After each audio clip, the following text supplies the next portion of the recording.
They were all so excited, piling out of the car and putting all the stuff in the car. It was so funny, it really, really was funny. Simon was saying, I'm going to be driving with my knees up by my chin, I can't do it, mate, I can't do it. So Christian was sat in the back of his seat with his little bag shoved up against his chin like this. I said, oh, please don't crash, I was saying. You're going to be we're going to have to pull this bag out of your chin, I was saying. It was really funny, and they were all just so excited to be going. I was really pleased for them, and I never ever expected that to be the last time I saw Christian alive. Look what I've caused. I took them all to Kendal Calling because I was the oldest. I kind of look back and take myself accountable for what happened.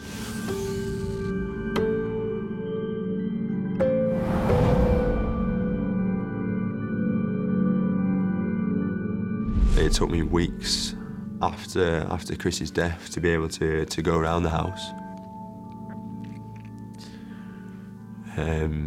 Just to see her.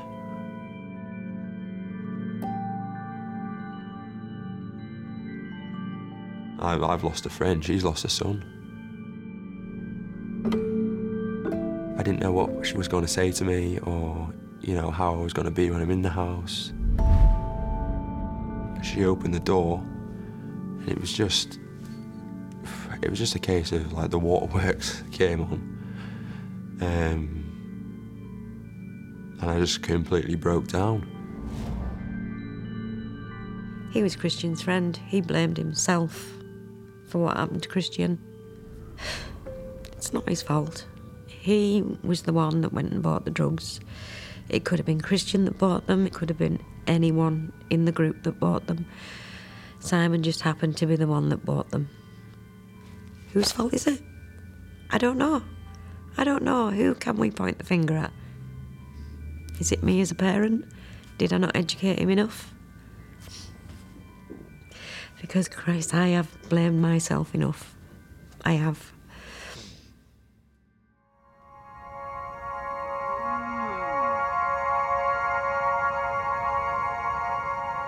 Everyone in Millen that's still reeling from what had happened.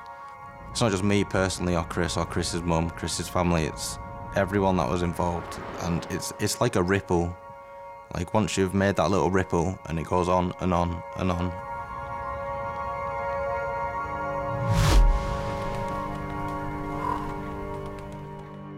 The funeral day, it wasn't a funeral day. I was determined it wasn't going to be a funeral day. It was Christian's celebration of life day. She didn't want anyone to be wearing black, anyone to be in suits and whatnot. Christian's friends, she wanted all them to arrive, you know, as they would be when we were just out on the town with Christian. You know, jeans, t-shirts, bright colours. It was a gorgeous day. The sun was absolutely splitting the trees. And then the kids started coming up on the BMXs and the skateboards, and they looked brilliant. Even the jeans were pressed on some of them, you know. Pretty much the whole community, like the Millen community, got together, and basically we were all there on this one little street. The slow carriage walk to the church was just, it felt like it was going on for a year, because I was just looking around at everyone and everyone's emotions walking with Chris. It was absolutely heartbreaking. Jordan came and sat with me.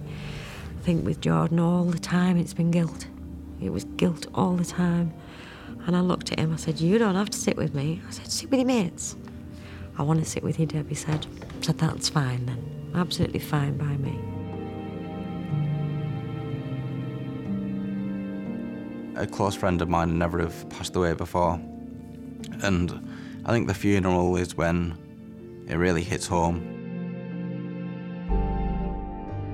The vicar was there and he said, you can cry, you know. And I said,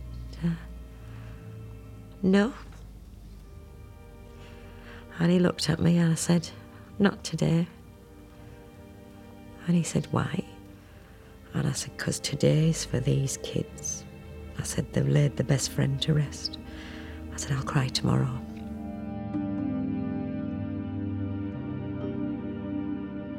that day wasn't for me. It was for them beautiful children that were lifelong friends to my son. And that's what that was for.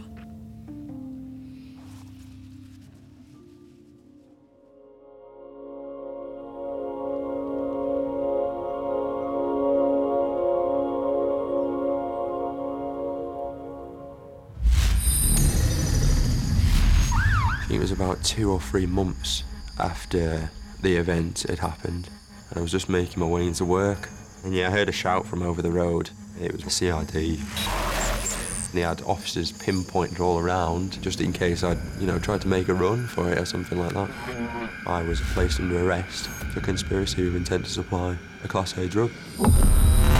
My life could be changing here. Worst case scenario, I could be going away for several years.